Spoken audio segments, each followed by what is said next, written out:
Quando eu peço para a IA do WhatsApp fazer uma foto ficar realista.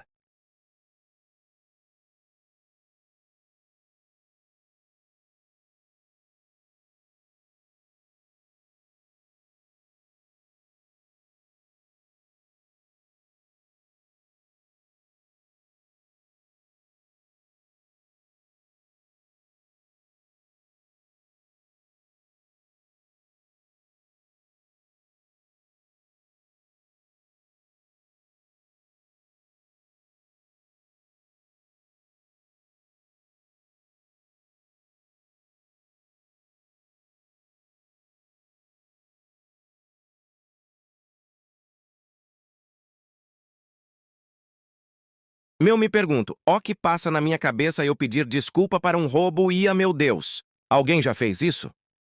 Por que, meu Deus? Cara, eu não sei o que eu passo, mano. KKKK.